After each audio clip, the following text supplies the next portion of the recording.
Welcome to Broadband Breakfast Live Online.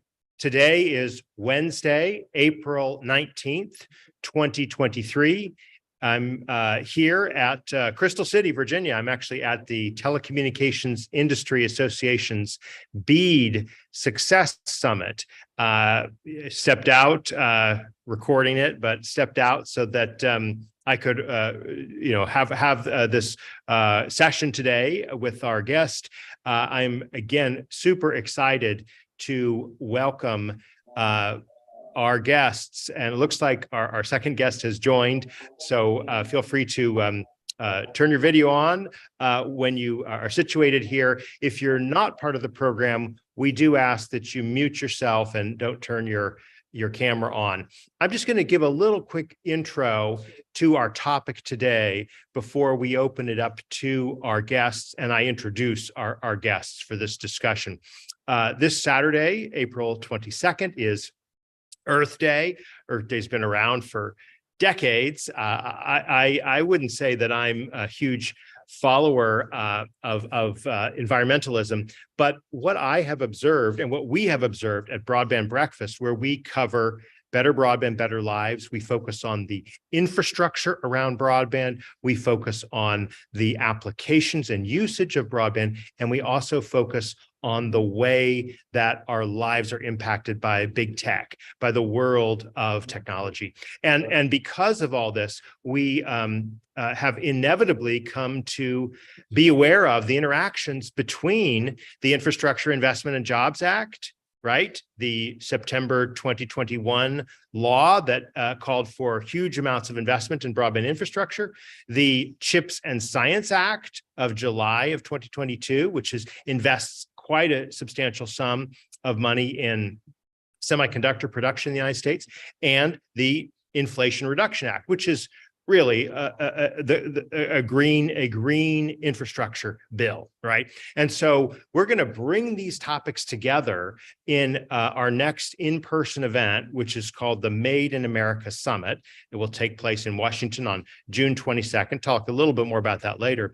But the reason I'm highlighting this is because we have dug into the innards of the Inflation Reduction Act and the impact that it's having, and we wanted to focus on at least one area in particular. We're open to broadening the topic, but we're going to talk about the electric charging infrastructure that exists and is being upgraded in the United States, and how that relates to the broadband infrastructure in the United States. Broadband Breakfast, we got a very busy spring happening. You know, of course, about our Broadband Breakfast Live Online events every Wednesday at 12 noon. We're also going to be at Broadband Communities, the Broadband Communities Summit in Houston, Texas, May 1st through 4th. And we're going to be at the Wireless Infrastructure Association Conference in New Orleans, May 8th, 9th, and 10th. And we've got events at both of those events, multiple events at those events that we look forward to you learning about and us telling you more about on Broadband Breakfast and as part of our discussion. But for now, I want to again tee up our discussion that we're having here today about in infrastructure, about broadband infrastructure. And we're here from 12 noon till 1 p.m. every Wednesday at 12 noon Eastern time. And we're going to talk now with our guests here. So let me go ahead and open it up to our guests. We have Adi Tomar, and feel free, Martha, to join in as well. Thank you for being with us and for being part of our discussion here today. If you don't mind, Martha, I'm going to ask Adi to go first because we had a chance to pre-convene, and then we'll have you join in to talk for 5 to 7 minutes about some of your thoughts on our topic. And our topic for today, of course, is this important topic about green broadband, or as we phrased it in the discussion, internet and energy infrastructure. How can broadband providers electrify their installation processes and support the push for green energy? So let me turn now to Adi Tomar. Adi is a senior fellow at Brookings Metro. And Brookings Metro is, I guess, the shorthand word for the Metropolitan Infrastructure Initiative, or maybe that's a subcategory. He'll clarify and clean up my mistakes. But so glad that Addie can be with us, because Brookings Institution plays a really critical role in the thought leadership around the space involving broadband and infrastructure. Addie,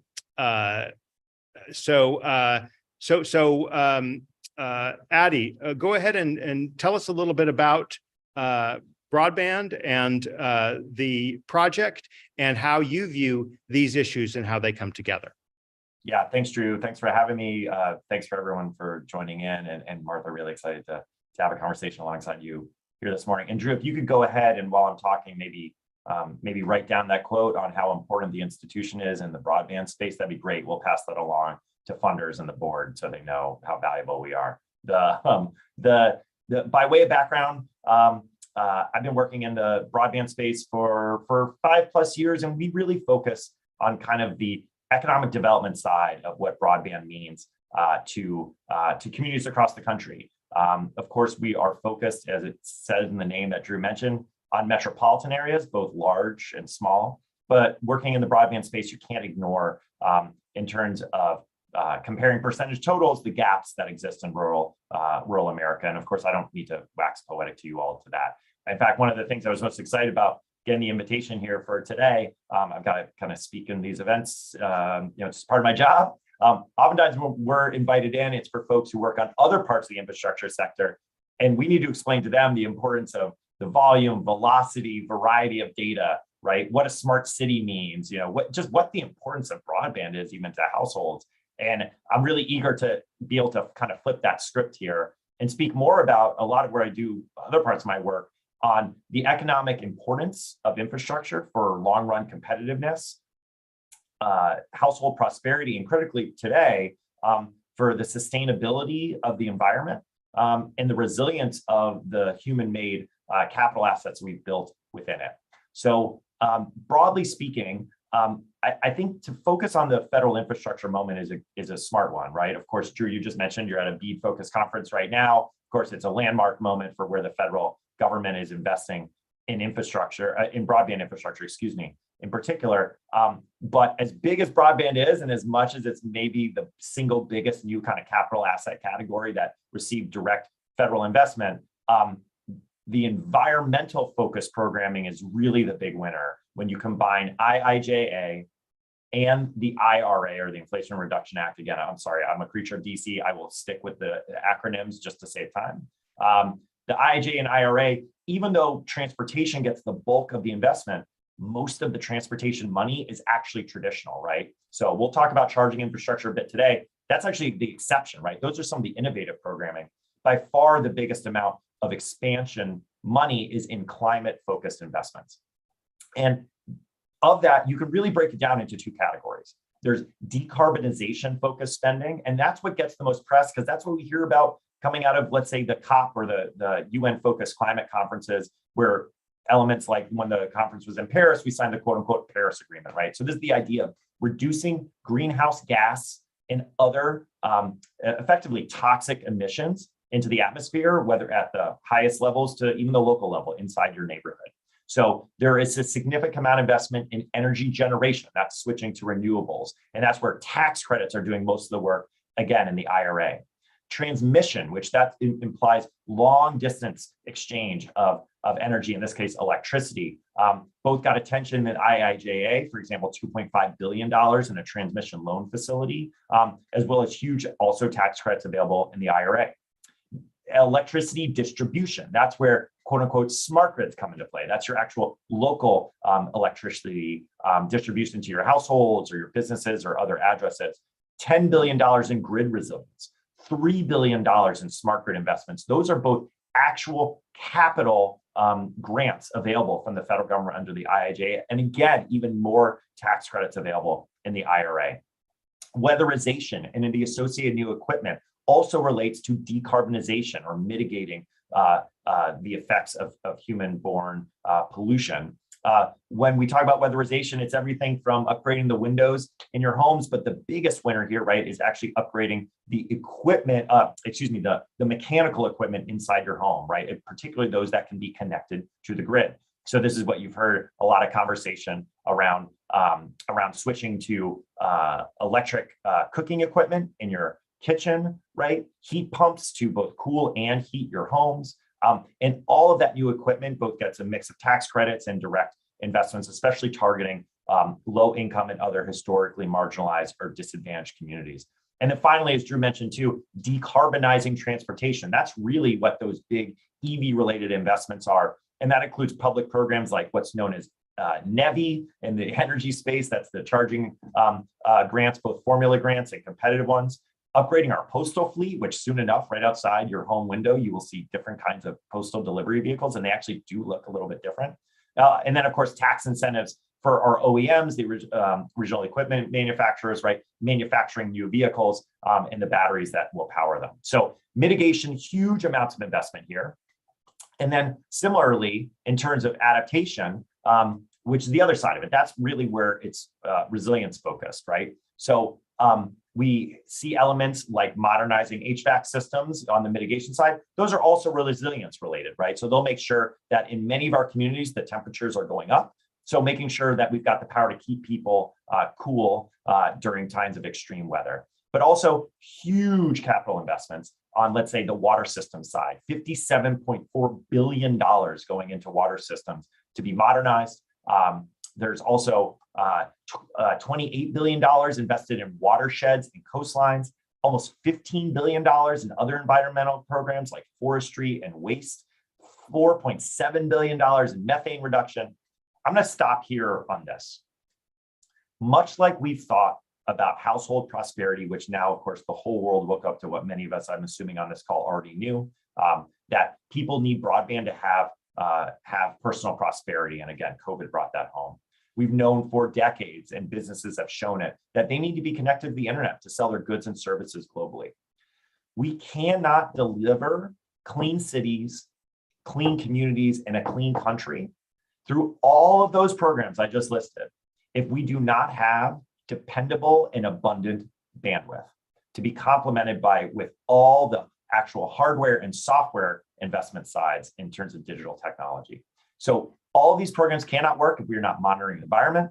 We cannot send those signals back to centralized servers or potentially people too, to make decisions that send signals back. Everything from evacuations during a hurricane, and I'm a Floridian and understand how sensitive this is, or just announcements to the public that, hey, you need to be careful with the air quality today, right? All that requires actual monitoring and exchange of data and information. And it goes down to even how, of course, the grids themselves will adjust. So I'm going to pause here on this, but I just want to, in opening, talk about just how important the clean economy is and our ability to deliver on it, on having those dependable and abundant bandwidth through our broadband networks. Adi, thank you so much. I think you've really set the stage for laying out how important and significant the changes to the green economy are, not just from the, for its own sake sense, but the connectedness to broadband. Just before I introduce our next guest, I want to do a quick share of my screen. And the reason I'm sharing the screen is because as part of our preparation for this event, we have produced a report. This is available to Broadband Breakfast Club members. A Broadband Breakfast Club is our premium product for those who want to help connect the infrastructure of the 21st century. For $99 a month, you get access to premium reports like this, as well as other benefits.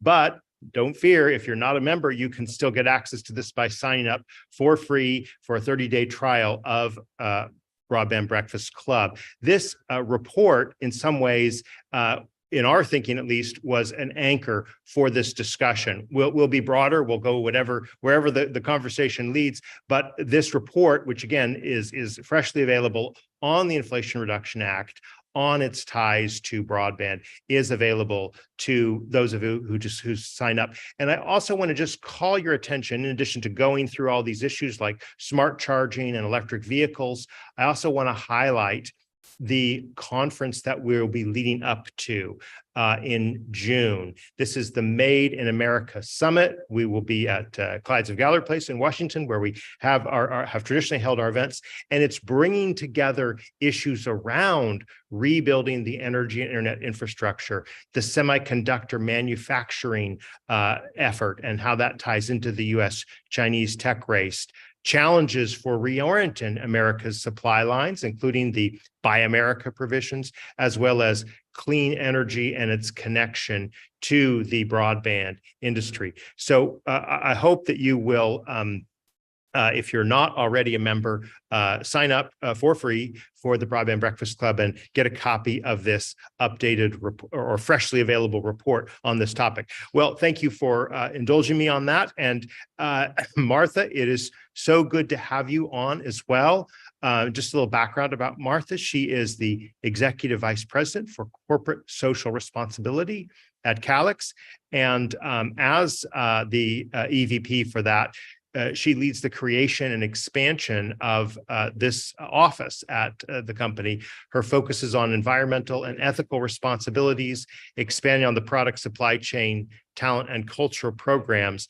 And we are really looking forward to your thoughts as we lead up to Earth Day, 3 days from now, on what are the ways that the broadband industry is thinking about improving its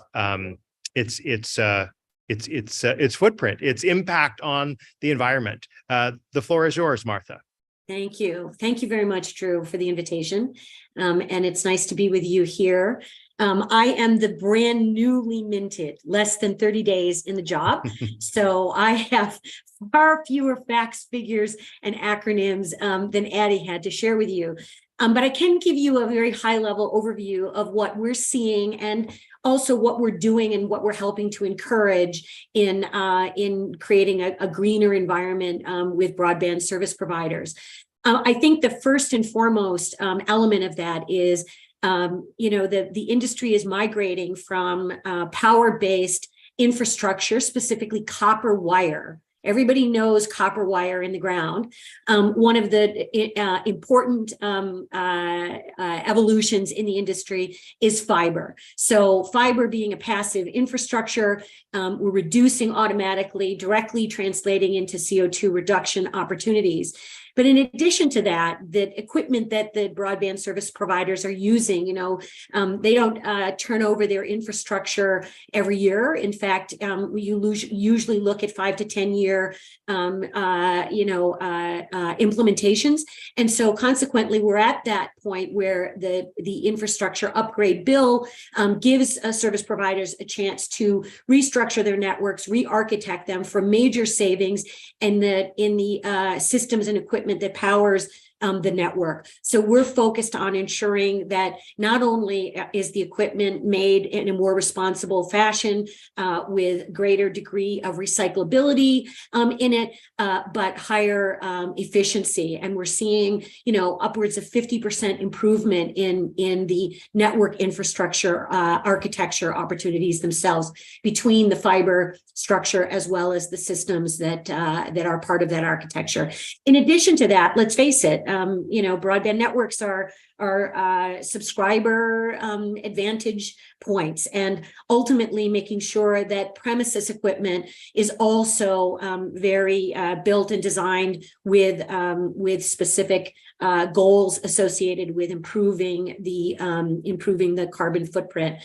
In addition to that, we are focused on helping our broadband service providers take advantage of funding opportunities that are specifically focused at green achievement. And so we've been working with some of the Wall Street organizations on green bond funding to supplement and or focus specifically in those particular areas.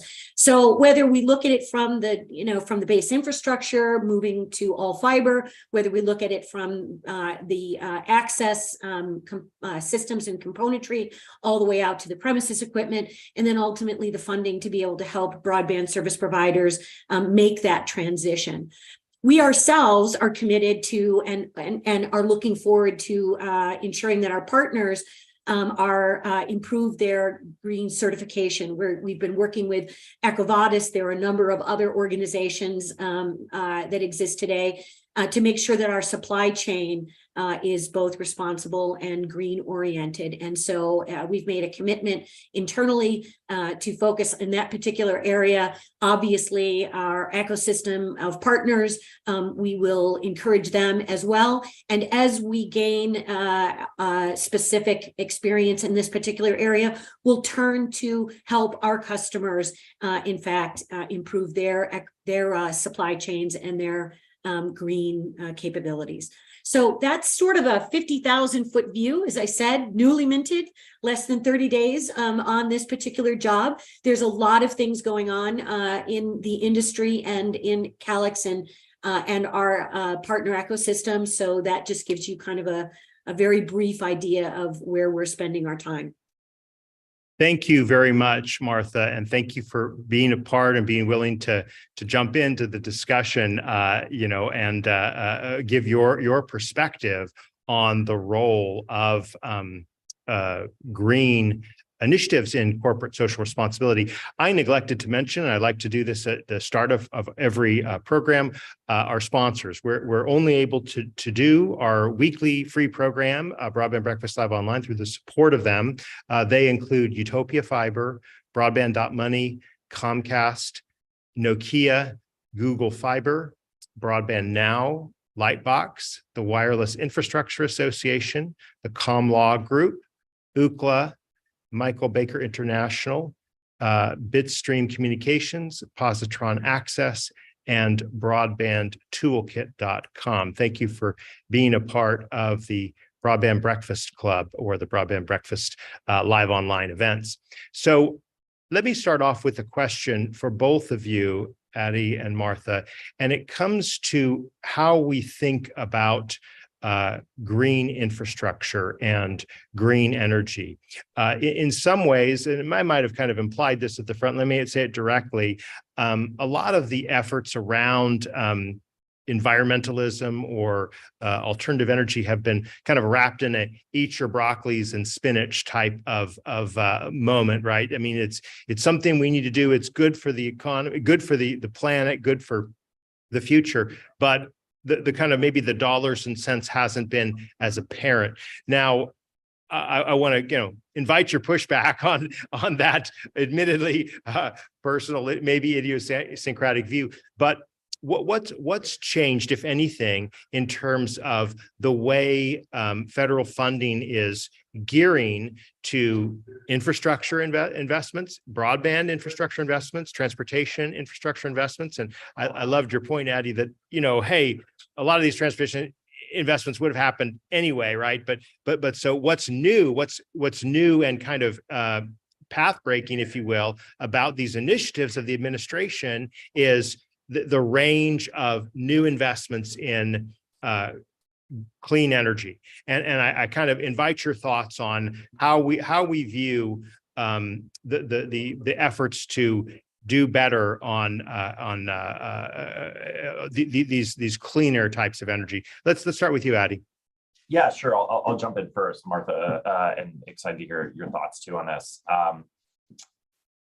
I would push back on, I think it's not just eating our vegetables. I think what we're going to see for Generation Plus from now, right, the results won't necessarily be so apparent, is that it's actually in our economic best interests. And to give everyone one stat, I don't want to belabor this too much, but I really do think it's helpful. And again, I mentioned I'm a Floridian, so right, natural disasters are just part of our kind of collective conscious.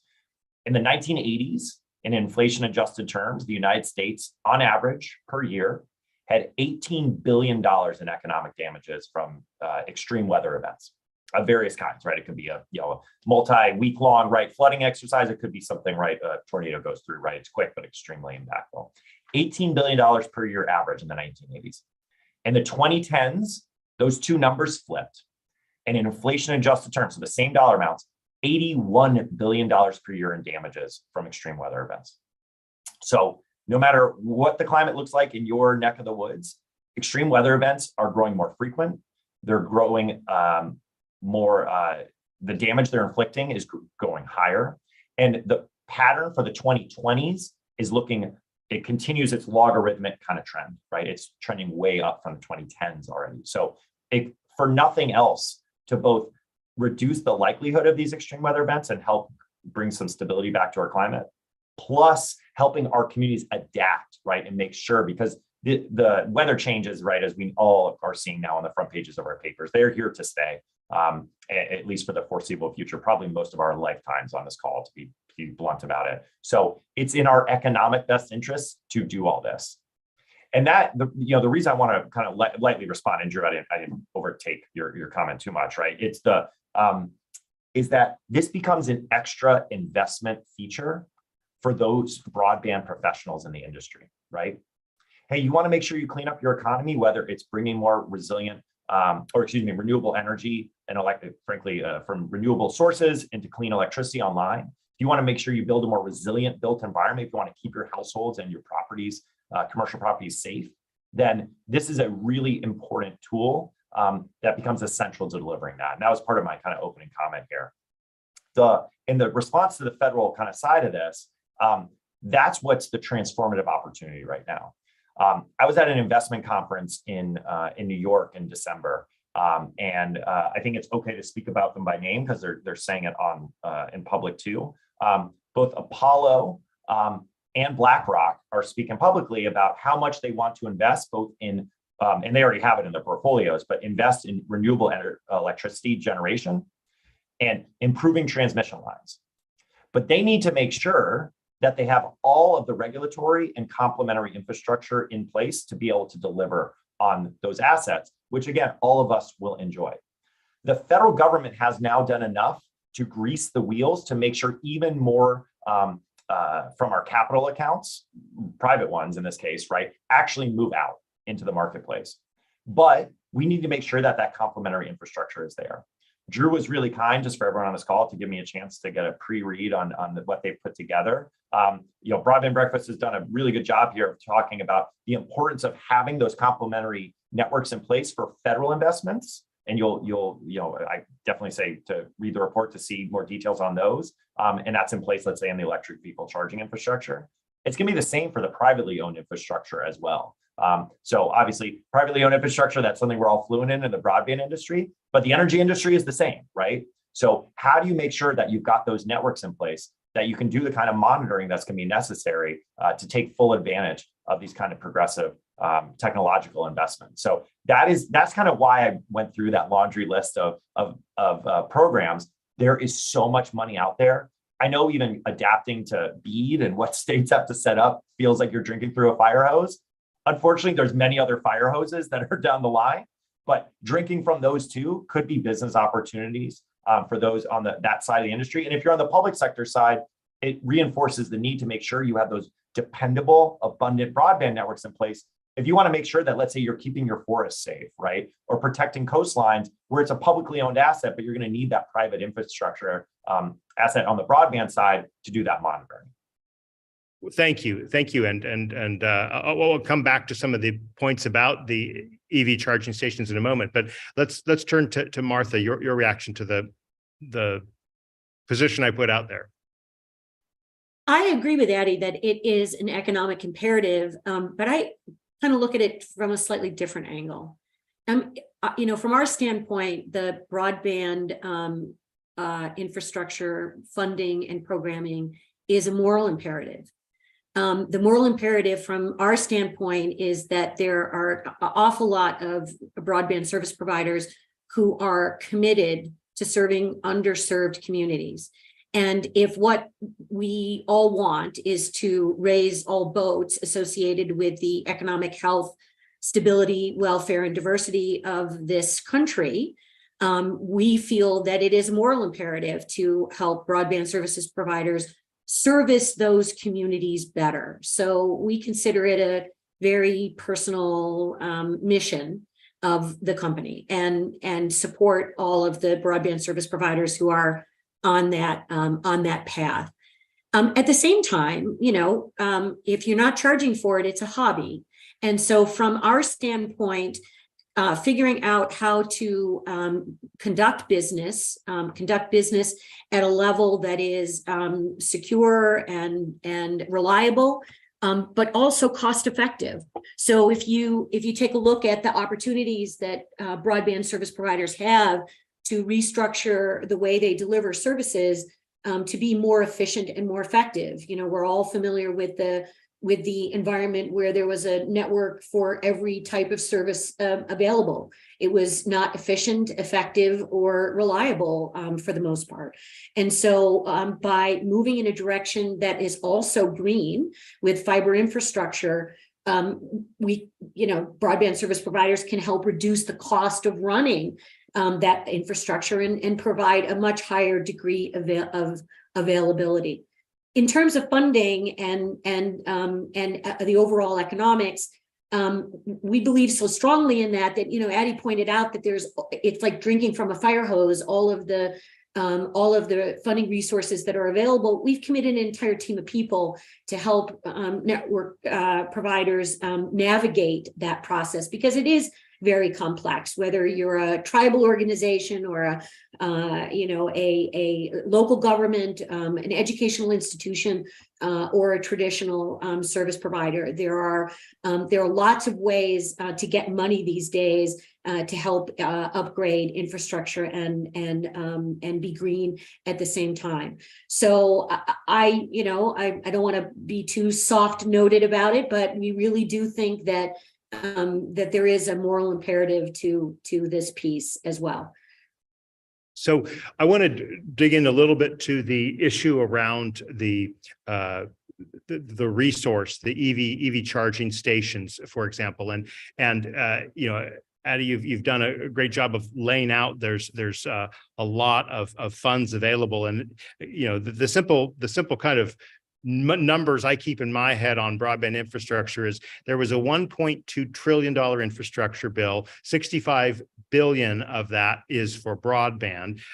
Most of that is going to a program called the Broadband Equity Access and Deployment Program, 42.5 billion. So that's a universe. It's a big universe. At least it used to be. Billions and billions used to be a fair bit of money, right? But obviously there's much more. 1.2 trillion for infrastructure in general. And now when we talk about the Inflation Reduction Act, again, the report that we've just produced that is available for anyone who signs up highlights the 395 or 394 billion in funding kind of through the Inflation Reduction Act.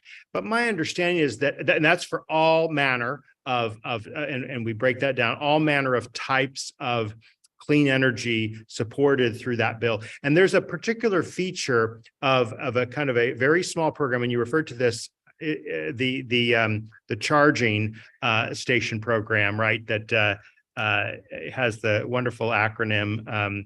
Is it NEVI? Is that right? And that stands for, we hate acronyms, so we always like to define them. Is it the National Electric Vehicle Infrastructure, right? And so talk us through how the funding for that is going to work, how the small amount of billions can grow into a much larger pool of funds, Addie. Yeah, sure. I can do my best to kind of explain it. And I want to emphasize, and I think this speaks to Martha's point about having a whole team to help other folks understand what's coming out of those fire hoses is, if you've read one notice of funding opportunity, which has its own acronym known as NOFO, which hopefully most folks actually know that one, right? Because I think it touches everyone. If you've seen one NOFO, you've seen one NOFO. I mean, they're all different, right? And all of these programs, they're really different. Like, this is the whole thing. I think folks are wrong when they hate on bureaucrats, whether in local government or here in Washington. But turns out we actually really do employ a ton of them. It is the industry in town here for our 5th largest metro area in the country. I mean, there's a lot of people working on this stuff. There's a lot of details in each of these programs. So I say with humility, for someone who has to kind of track this stuff, take the details as like that. It's not even the appetizer, it's the hors d'oeuvre going around the wedding, right? And you got to really dive in to understand the full meal of what they're offering here. NEVI, so with those disclaimers out of the way, and I'll keep saying NEVI to save time. So NEVI is roughly a $5 billion program, if I'm getting my numbers right. It's split between a formula program and a competitive program. The formula program means there are guaranteed monies going directly to the states. the states most likely are funneling that money through their established departments of transportation. There is a chance they have chosen a different place to do it or are doing it in conjunction with, for a long unnecessary bit of news, I work in Washington, D.C. Pre-COVID. I had already moved to Ohio. Ohio has a program called Drive Ohio. Drive Ohio, which I believe is under the Department of Commerce or whatever it is by name at Ohio. That is most likely working in conjunction with the Ohio Department of Transportation to spend that money. Just like, again, to use the acronym, but Drew just spelled it out, BEAD, the big broadband program that you all are focusing on, of course, in the industry, that is also a formula program. So the same idea, right? Guaranteed dollar numbers, you can look it up right now. The program's already live at the Department of Transportation for NEVI. You can find out how much is going to the state. Many of those public investments are focused on not just public electric vehicle charging infrastructure, but in particular along longer distance corridors. So basically what I'm saying is they're going to be focusing on highway investments most likely. This is to get over what a term probably many folks know, range anxiety. The idea of, will this electric vehicle run out of power or get close to it and I will not have somewhere to charge it, or I've got to sit somewhere for an hour because there isn't a fast charging infrastructure there. This is to overcome that. And of course, the public or state government already owns the right of way that those highways are on. So a bit of not very fun or interesting, but important nerddom from the transportation sector. Those federal interstate logos you see, or the US highway logos, black and white or red and blue, those are actually state-owned roads. The federal government does not own those roads, even though they use state logos. So the states own the highways and they want to often integrate, and that was the design of the program for the Senate, to put most of the charging infrastructure there. There is also competitive grants that localities can apply for. That program that is, again, run out of DOT, they will select winners.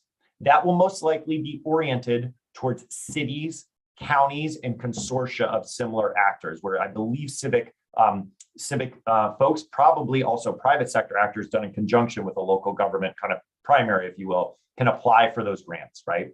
That is going to be your more urban focused charging infrastructure and where those pockets are going to come out of. To make it even more complicated, and I promise I'll tie up with a broadband bit here, there are other pockets of money that can invest in charging infrastructure, to say nothing of the far bigger numbers that are going, again, to the equipment manufacturers, and again, the battery R&D and actual manufacturing tech. And most of that is in the Inflation Reduction Act. So there's a ton of different pockets of money that can go towards electric vehicle charging. But NEVI is this kind of active program that I can promise you, being in even more closely in transportation circles than broadband, is being very actively watched right now. And that's a good thing. So what's the broadband bit to it? To make those investments, there are basically requirements that the states or localities have a dependable broadband backbone, and I'm using backbone in the informal way there, right? To power those charging networks, right? And it comes to bear similar to the examples Martha and I already gave. You need bi-directional communication to make sure the chargers are doing what they need. Number one, are they working? Which we've already heard is a huge complaint of the consumer public, and it is a real one, right? Outside of Tesla, there's their own chargers. There's very low dependability in that charging network. Broadband becomes important to make sure those chargers are both online and speaking from that communication perspective, not just, of course, taking in electricity. Second, there is thoughts among states and localities that these batteries inside vehicles become effectively a banked form of electricity, whether to sell it back to the grid during times of high demand, right, when prices are good, or during times of lost power, right?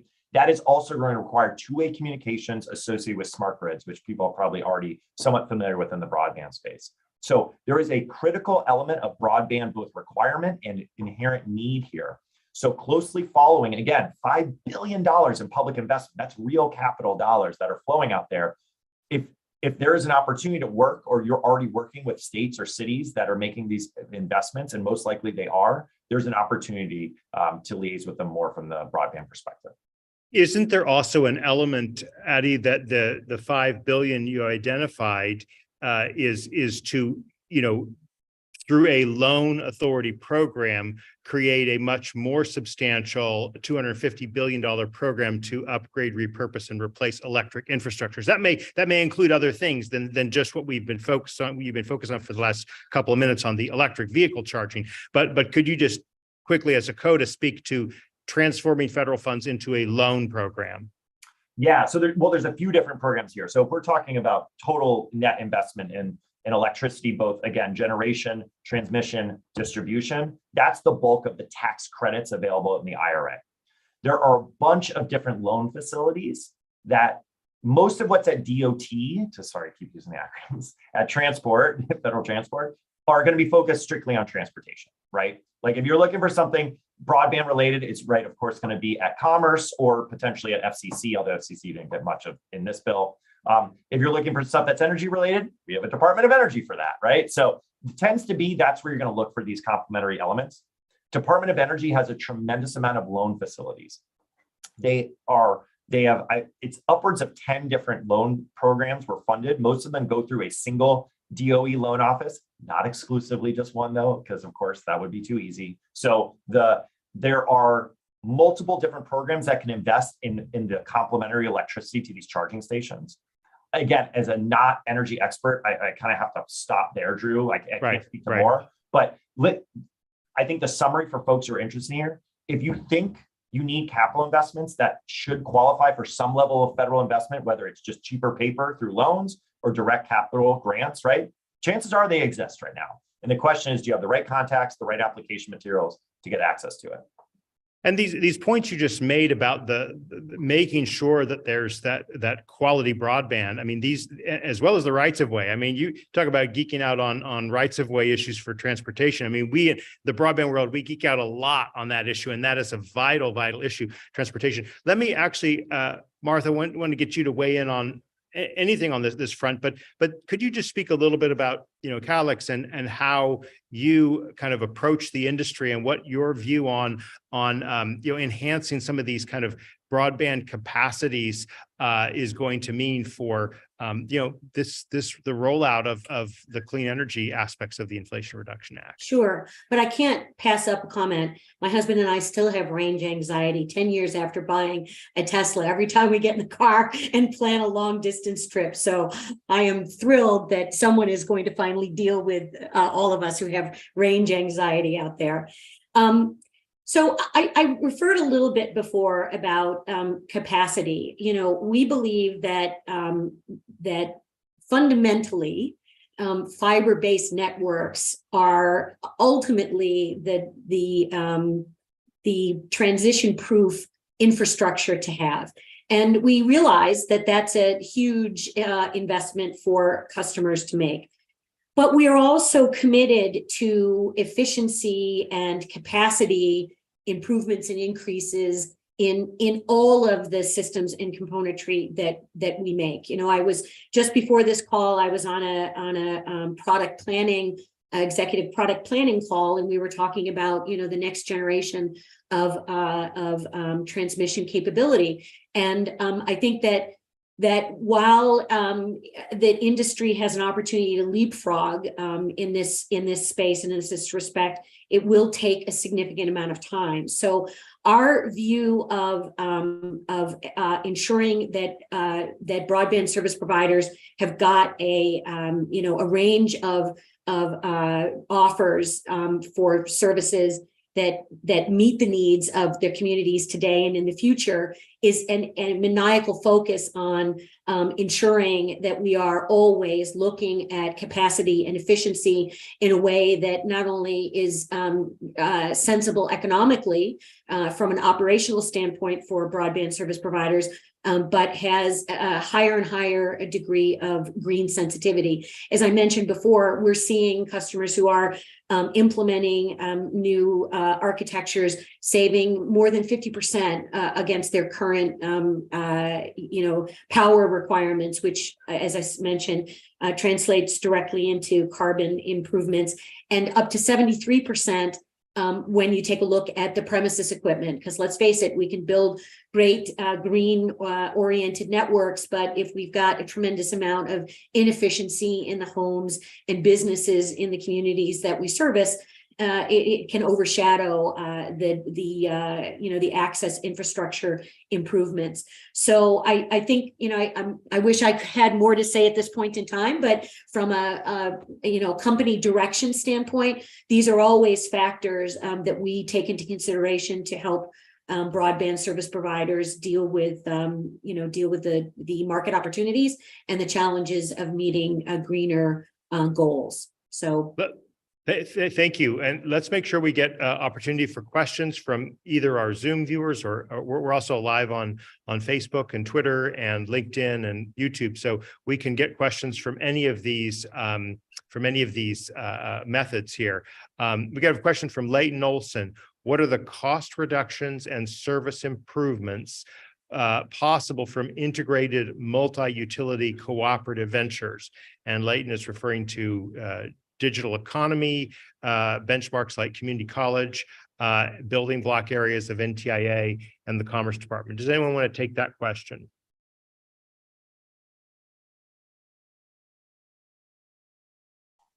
I am humbly not equipped to answer that question. I am. Okay. I'm not at all equipped to answer that question. Sorry about that. Well, let's talk a little more broadly about the way the community and community, let's just call them community anchor institutions. How do you see them playing a role in, we could talk about broadband policy, but let's talk for a moment about clean and advanced energy. What role do you see? What benefits from broadband will we see through community anchor institutions for the environment? Yeah, sure. So, I think one of the biggest things here is there is significant investment in anchor institutions, particularly from the research and development side, both in the IIJA, the infrastructure bill, and the CHIPS and Science Act. And in fact, my colleagues here right at Brookings Metro kind of were some of the outside authors, if you will, for that part of the legislation that invests in regional tech hubs, which really is about investing in anchor institutions in those places. This is all going to be high-end advanced R&D. Chances are that the places that get these investments are already networked up, but where they're not, it's going to be really important that they are. But much of the work that's going to happen, particularly in climate-focused research and development, is going to be a rapid expansion of sensors in the communities where those investments are made. We are still in the relatively nascent stages, as probably a lot of folks who are on here know, and actually monitoring most of what's happening in the environment, right? And again, all of that depends on reliable broadband networks. And I want to emphasize very much wireless networks there. Again, I do a lot of work in the transportation space, putting aside some very important privacy concerns. We are just starting to get accurate monitoring of where everyone travels based on the smartphones that they're carrying, to say nothing of the in-vehicle sensors that have already been installed, right? Martha mentioned owning a Tesla. Tesla knows where every Tesla is moving every day. The question is, do they let that data out into whom? But that data becomes incredibly important for environmental monitoring, right? And that's exactly, in fact, some of the research we're doing here right now, because we've procured some of that data, but it's too hard to get that data. It's way too expensive, especially for research-oriented institutions. So there's going to be more of that coming, and the demand, I think, is going to be relatively insatiable in the short term. That's going to put pressure on broadband networks to both monitor it, to package it. And we've already seen this. Much of the privacy concerns around data on this side, and there is going to be sensitive climate-related data, let's say on household energy use. Who's going to be the owners of that data at the initial stages? It's going to be, right, I'm just picking names. I'm not trying to pick, it's just the first names that pop in my head, right? It's going to be Verizon on the wireless side, right? It's going to be Comcast on the wireline side, right? And how they manage that is a real pressure for their companies and their partners, because there is going to be demand from folks like me on the research side who want it. And there's going to be, of course, the on-running conversations from the privacy advocates on how do we protect that data, but still get utility out of it. So I know that's a meandering question, answer to the question, but ton of investment in R&D that's going to, I think, lead to some knock-on effects for the broadband industry. Well, you know, Yeah. if you broaden the question a little bit the way you did, I couldn't answer the specific question that was posed, but we think that wireless communication in community settings through anchor institutions is incredibly important. And one of the recent announcements that we've made, which, you know, it's not an advertisement, but in case people hear about it, Smart Town is harnessing the wireless services in subscriber locations to create community Wi-Fi capability. From the standpoint of efficiency and effectiveness, you know, during COVID, we may have all seen, you know, sites of kids sitting outside of McDonald's or other institutions that had, you know, free Wi-Fi to get their homework done.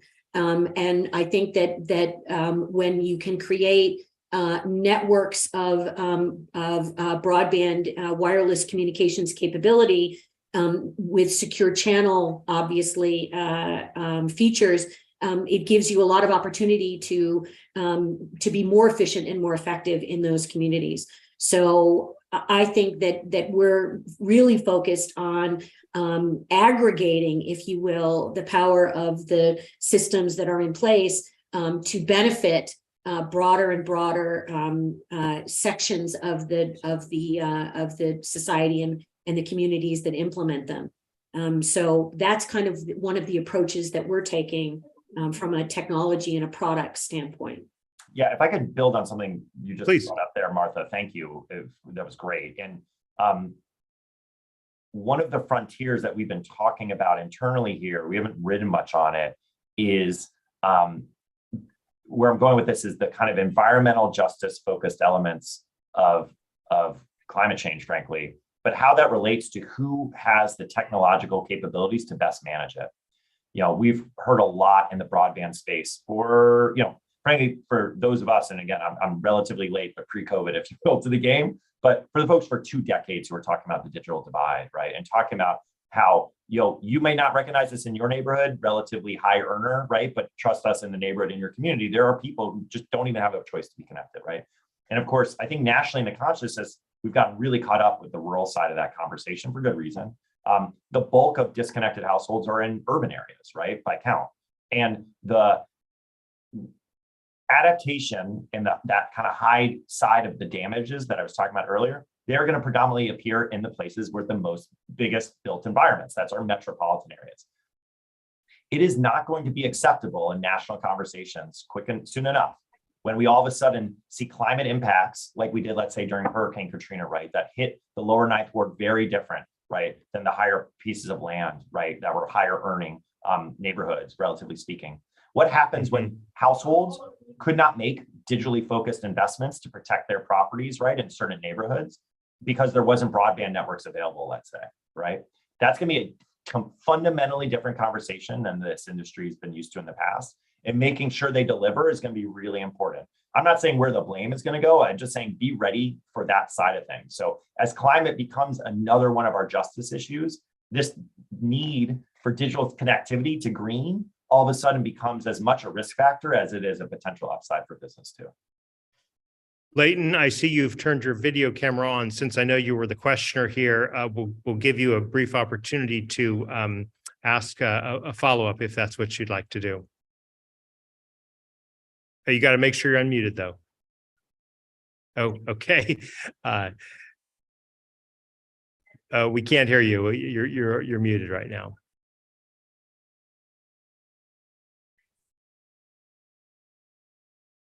All right.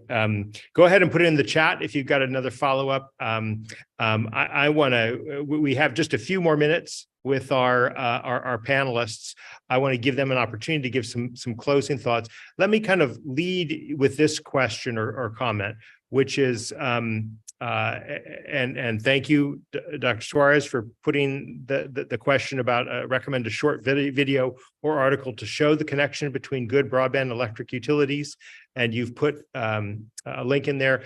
Rana, the report that we've just talked about today is one such example, and I'll follow up with you offline afterwards, Dr. Suarez.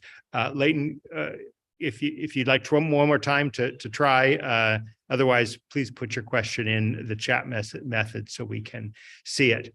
So the final thought I want to share with our panelists here is what are the broadband impacts of or I should say, what are the environmental impacts from broadband? And we can kind of look at this in a couple stages, right? Obviously, environmentalism for many years has been about making sure we have better technologies, less emissions of varieties sorts, and now we're quite focused on carbon footprint and reducing carbon.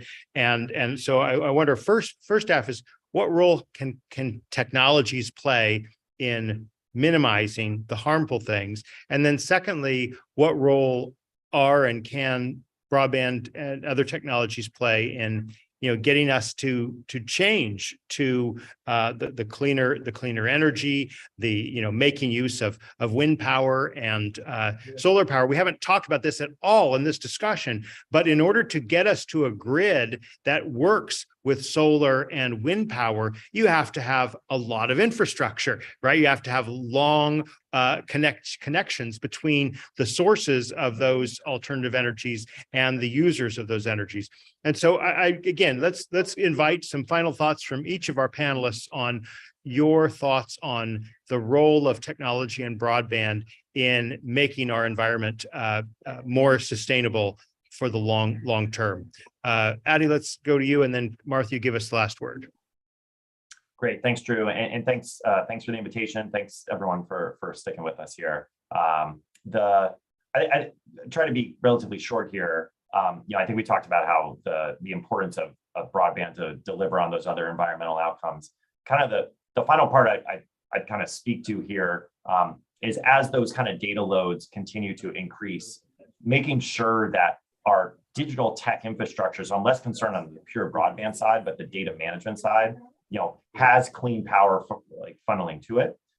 We know that obviously our large tech firms, whether known by name or not, right, have been making huge investments here, but too often it's buying offset credits, which, not to go us on a tangent at the end here, make me very nervous with a term known as greenwashing, right? That we look like we're environmental, but we're not actually environmental. I think what we're going to see is more and more players trying to make sure, especially because they're technologically fluent, how do they make sure they have the most advanced energy, in this case, clean electricity, funneling into their assets as much as they are creating new goods and services, if you will, with what they do at those data centers. So this is going to be, I think, one of the major areas that's going to capture attention. The other side is this quiet part that we've been talking about most of the conversation today. The biggest thing they can do is making sure we have dependable, abundant bandwidth, so we can make sure that we have sensors that are working out in the environment and have that two-way communication.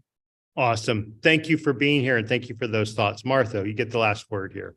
Wow. I think that, technology, if we look at technology as from the entire ecosystem standpoint, I mentioned in my opening remarks that we're committed to creating a greener supply chain. So it starts at, are we designing our systems and our componentry to be as green as possible, whether that's capacity improvements, energy efficiency, sensitivity, and or recyclability of the systems and components? And are we ensuring that all of our suppliers and manufacturers are as green as possible, from things as simple as making sure that containers are shipped full as opposed to half full? So there's all kinds of opportunities for technology companies of all sizes to take a look at this from the entire ecosystem standpoint.